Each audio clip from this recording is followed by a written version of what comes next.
रुद्रधनुस्समसमानस्वधनुष्ठङ्कार भयभ्रान्तशात्रवः रामं राघवं रणधीरं राजसं रामं राघवं रणधीरं राजसं.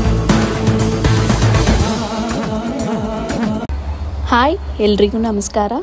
ಇದು ಬಂದು ನನ್ನ ಸೆಕೆಂಡ್ ವ್ಲಾಗ್ ಆಗಿದೆ. ಇವತ್ತಿನ ನಮ್ಮ ಪಯಣ ನೀವೇ ನೋಡ್ತಾ ಇದ್ದೀರಾ ವಿಡಿಯೋದಲ್ಲಿ. ನಮ್ಮ ಪಯಣ ಬಂದು ಶ್ರೀರಂಗಪಟ್ಟಣದ ಕಡೆಗೆ, ಶ್ರೀರಂಗಪಟ್ಟಣದಲ್ಲಿ ಗಂಜಾಂ ಕಡೆಗೆ ಹೊರಟಿದ್ದೀವಿ ನಮ್ಮ ಪಯಣ.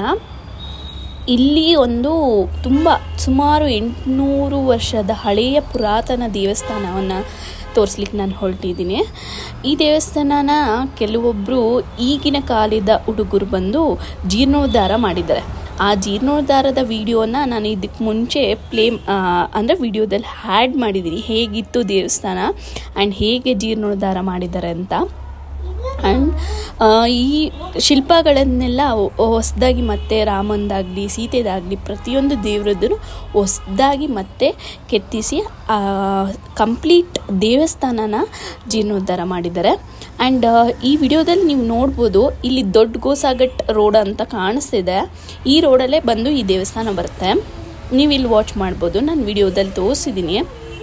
ಆ್ಯಂಡ್ ಈ ರೂಟಲ್ಲಿ ಸ್ಟ್ರೇಟ್ ಸೇಮ್ ದೊಡ್ಡ ಗೋಸಾಘಟ್ಗೆ ಹೋಗ್ತೀವಲ್ಲ ಅದೇ ರೋಡಲ್ಲಿ ದೇವಸ್ಥಾನ ಇದೆ.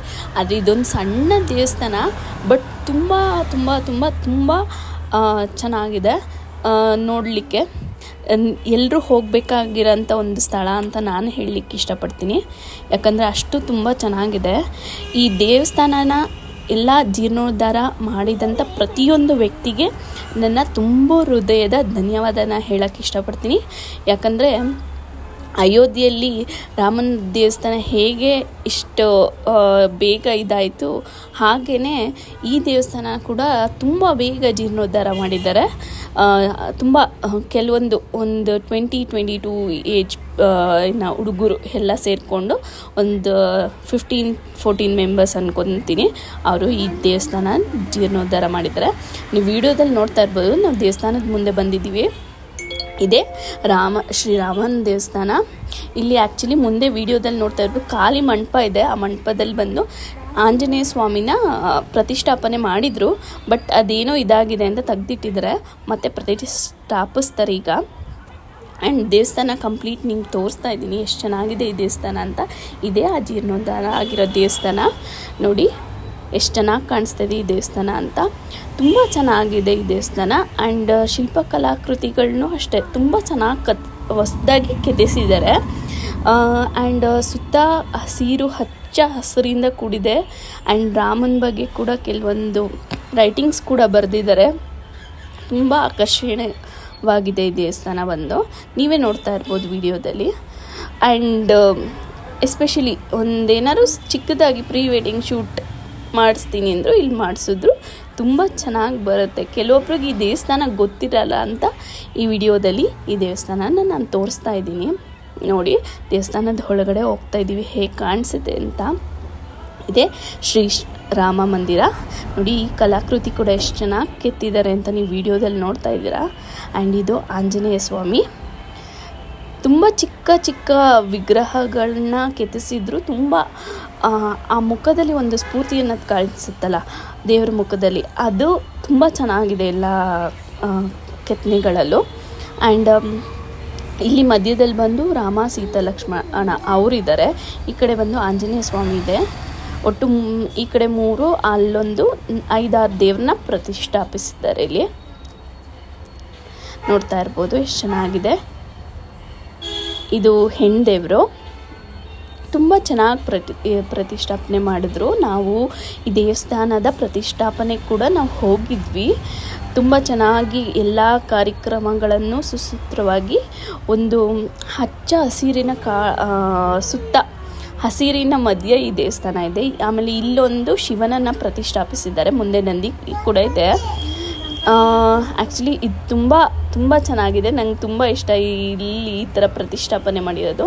ನಾವು ಇಲ್ಲಿ ಬಂದು ಶಿವನಿಗೆ ಸ್ವಲ್ಪ ನೀರೆಲ್ಲ ನಾವೇ ಇದು ಮಾಡಿ ತೊಳೆದು ನಮ್ಮ ಪಾಪು ಕೂಡ ಅದನ್ನ ಕೆಲಸ ಮಾಡಿದ್ದು, ನೀರು ಇದೆಯಲ್ಲ ಮಾಡಿ ನಾವೇ ಅರ್ಶಿನ ಕುಂಕುಮ ಎಲ್ಲ ಇಟ್ಟು, ಜೊತೆಗೆ ತಾವರೆ ಹೂವು ತಂದಿದ್ವಿ, ತಾವರೆ ಹೂವನ್ನು ಇಟ್ಟು ಪೂಜೆ ಮಾಡಿದ್ವಿ. ನಂದಿನೂ ಕೂಡ ಇದ್ರ ಮುಂದೆನೇ ಇದೆ, ತುಂಬ ಚೆನ್ನಾಗಿದೆ. ನೀವು ನೋಡ್ತಾ ಇರ್ಬೋದು ಎಷ್ಟು ಚೆನ್ನಾಗಿ ಸುಂದರವಾಗಿ ದೇವಸ್ಥಾನನ ಕಟ್ಟಿದ್ದಾರೆ ಅಂತ.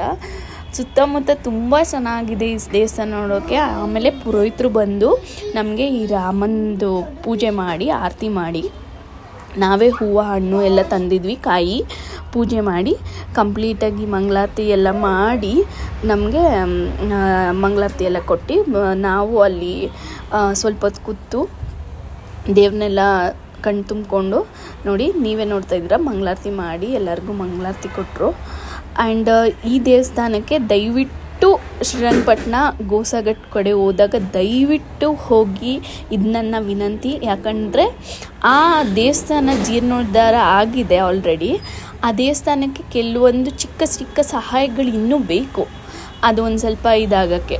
ಸೊ ಅದಕ್ಕೋಸ್ಕರ ಎಲ್ರಿಗೂ ಏನಂತ ಕೇಳ್ಕೊತಾ ಇದ್ದೀನಿ ಅಂದರೆ, ದಯವಿಟ್ಟು ನಿಮ್ಮ ಕೈಲಾದಂಥ ಪುಟ್ಟ ಸಹಾಯ, ನೀವು ತುಂಬ ಜಾಸ್ತಿನೇ ಕೊಡಬೇಕು ಅಂತ ಏನಿಲ್ಲ, ಚಿಕ್ಕ ಸಹಾಯಗಳನ್ನು ಮಾಡಿ ಅಂತ ನಾನು ನಿಮ್ಮ ಹತ್ರ ವಿನಂತಿಸ್ಕೊತಿದ್ದೀನಿ. ನಾವು ನಮ್ಮ ಕಷ್ಟಗಳನ್ನ ದೇವ್ರ ಹತ್ರ ತಗೊಂಡು ಹೋಗಿ ಹೇಳ್ತೀವಿ, ದೇವರೇ ಹಿಂಗಿದೆ ಕಣಪ್ಪ, ಹಂಗಿದೆ ಕಣಪ್ಪ ಅಂತ. ಆದ್ದರಿಂದ ದೇವರು ನಮ್ಮನ್ನ ಎಷ್ಟು ಆದಷ್ಟು ಸ್ಪಂದಿಸಿ ನಮ್ಮ ಸಹಾಯ ಮಾಡ್ತಾನೆ ಅಂತ ನಾನು ನಂಬಿದ್ದೀನಿ.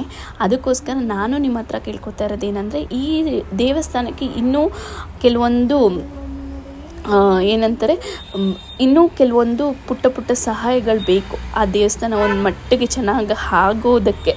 ಅದಕ್ಕೋಸ್ಕರ ನಾನು ನಿಮ್ಮ ಹತ್ರ ಎಲ್ಲರ ಹತ್ರ ವಿನಂತಿಸ್ಕೊಳ್ತಾ ಇದ್ದೀನಿ, ಆದಷ್ಟು ನಿಮ್ಮ ಕೈಲಾದಷ್ಟು ಚಿಕ್ಕ ಸಹಾಯ ಮಾಡಿ ಅಲ್ಲಿ ಹೋದಾಗ.